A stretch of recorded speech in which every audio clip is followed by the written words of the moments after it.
이거는 사실 국제정치학을 전공한, 외교를 전공한 사람 입장에서는 아주 교과서적인 답변이다고 할 수 있지만, 보통 정말 훈련되지 않은 외교관이 아니면 이렇게 딱 정제되면서 할 말 다 하는.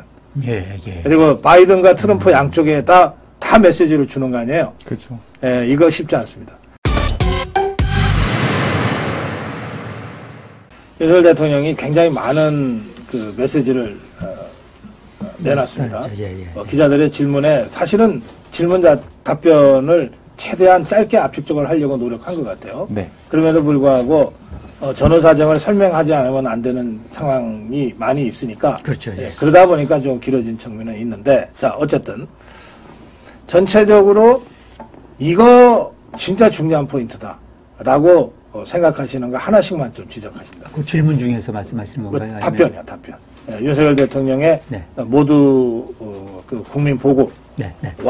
기자들의 질문에 대한 답변에서 야, 이 점 진짜 중요하다. 야, 이건 내가 생각도 못했다.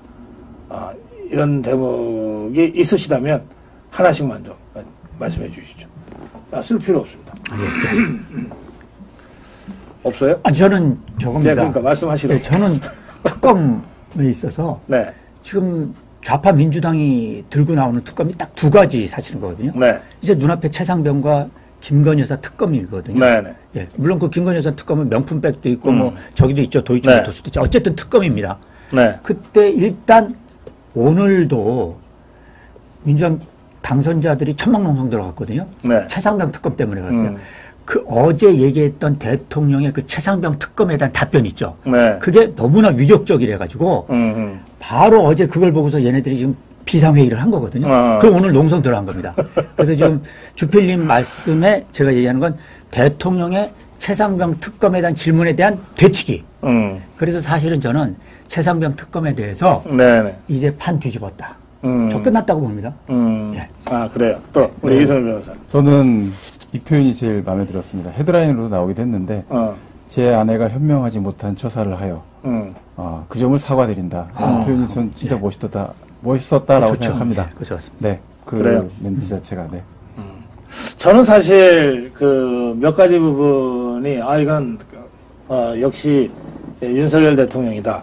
또 윤석열 대통령 아니면 하기 어려운 대목이다. 예. 라고 하는 거를 몇 가지 대목에서 좀 느꼈어요. 네. 좀 말씀드려도 될까요? 예. 궁금합니다. 예. 어디 건방지게 진행이나 하지 끼어들어 이러시지는 않으시죠? 대통령이 그렇게 얘기했다고요? 저한테. 기자한테? 아니. 무슨 말씀? 첫째, 예. 저는 왜 우리나라 기자들이 국제 외교 안보 문제에 대해서 하나 질문 안 했는지 모르겠어요. 우리와 같은 이 안보 위기 상황에 처해 있는데. 어쨌건, 예. 미국의 대선을 염두에 둔 질문이 있었어요. 그때 대통령이 아무리 동맹국이라도, 미국 정치에 대해서 가정하고 말씀드리는 건 적절치 않다고 딱 끊잖아요. 그 대목 굉장히 중요해요. 이게 솔직히 뭐 바이든이 될지 트럼프가 될지 모르는데, 예. 그렇지 않습니까? 그러면서 한 말이, 그 이어지는 말이 이런 겁니다. 미국의 조야, 네. 여야 상하원, 네. 행정부가 한미동맹에 대해서 강력한 지지를 하고 있다. 이렇게 되게. 그러니까 여야를 다 아우른 거예요. 네. 상하원을 다 아우른 거예요. 그러니까 누가 돼도 한미동맹은 국군에게 갈 것이다. 이렇게 딱 설명하잖아요. 이거는 사실 국제정치학을 전공한, 외교를 전공한 사람 입장에서는 아주 교과서적인 답변이다고 할 수 있지만, 보통 정말 훈련되지 않은 외교관이 아니면 이렇게 딱 정제되면서 할 말 다 하는. 예. 그리고 바이든과 트럼프 양쪽에다 다 메시지를 주는 거 아니에요? 그렇죠. 이거 쉽지 않습니다. 그리고 이게 준비된 답변 같지 않거든요. 그렇습니까? 예. 기자가 갑자기 물어봤으니까. 그 다음에 두 번째는, 의료개혁 관련해서 보관이 있냐는 질문이 있었어요. 보관. 예. 대통령이 뭐라 그랬습니까? 보관 없다 그랬어요. 그거 대단한 장면입니다. 이야. 보관 없다. 자유민주주의적 절차로 문제를 해결해 나가는 수밖에 없다. 무슨 보관이 따로 있냐. 그랬었어요. 만약에 보관이 있었으면 30년 동안 왜 이 문제 해결 못했겠냐. 그렇죠. 예. 없는 건 없다고 해야지. 사실 그런데 그 질문에 없다고 답변하기 쉽지 않거든요. 맞아요. 그렇잖아요. 그렇습니다. 그렇네요, 진짜. 야. 예? 그렇습니다. 예. 또 연금개혁 질문이 있었죠. 네. 딱 이렇게 얘기하잖아요. 21대 국회가 끝나기 전에 졸속으로 하는 것보다는 22대 국회에서 제대로 하는 것이 좋다. 다만 내 임기 안에 끝내겠다 그랬어요. 이것도 답변 쉽지 않거든요. 그렇죠.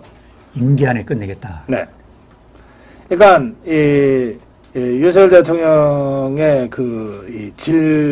답변 네네. 이 과정에서 정말 저 같으면 네네.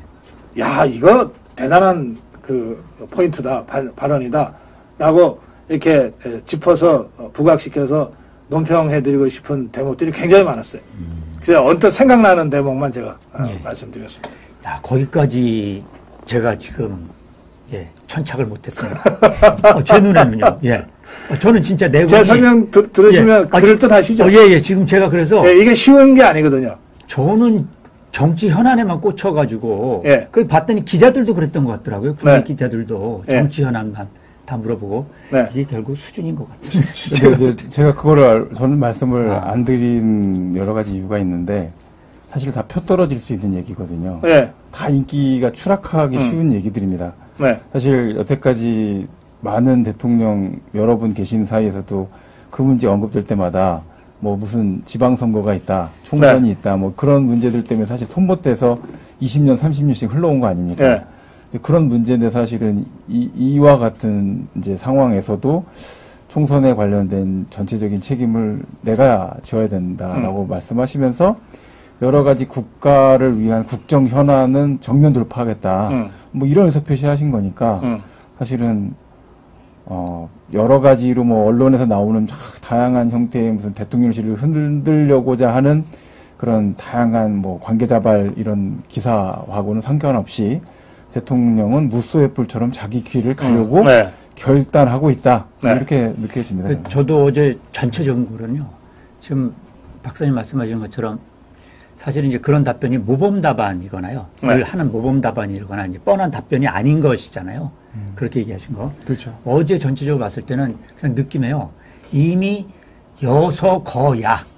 네. 그다음에 입법 독재, 의회를 농단하고 국정을 마비시킨다는 걸 인정하고 그렇게 나올 거다라는 걸 인정하고 완전히 제가 볼 때는 그냥 빨개 벗고 딱 그야말로 다 벗고 제대로 딱 붙으신 것 같은 느낌이었거든요. 그래요. 또, 그, 우크라이나, 러시아 문제에 대한 답변도 굉장히 아주 잘 된 답변이에요. 그게 우크라이나, 러시아 문제가 어쨌든 한편으로는 우크라이나 지원을 하면서도 동시에 러시아도 어쨌든 우리의 협력국가로 견인해야 될 그렇습니다. 이런 상황이잖아요. 이게 쉬운 게 아니거든요. 그거를 딱 짧은 답변 속에서 정확하게 분리하고 정리해내고 러시아에는 러시아에 대한 메시지를 우크라이나와 미국 등 자유우방 국가들한테는 그 메시지를 합당한 메시지를 딱 주는 거예요. 네. 또 그런가 하면 한일 관계를 가지고서 설명하자 그러면 막 징용 문제니 뭐니 복잡한데 윤석열 대통령 한일 관계 질문에 대해서 아주 짧게 얘기하잖아요. 기시다 총리와 내 사이에 깊은 신뢰가 있다. 그걸로 끝난 거지. 그렇죠. 그러니까 이런 것들을 보면 다른 국내 현안 문제에 대해서도 제가 이런 식으로 해설해 드릴 수가 있는데 보면 윤석열 대통령이 지금의 이 국정 현안 전반에 걸쳐서 확실하게 그립을 지고 있고 그렇죠. 확실하게 자기 걸로 소화시키고 있다. 그러니까 프롬프트 없이 원고지 없이 이게 가능한 거예요.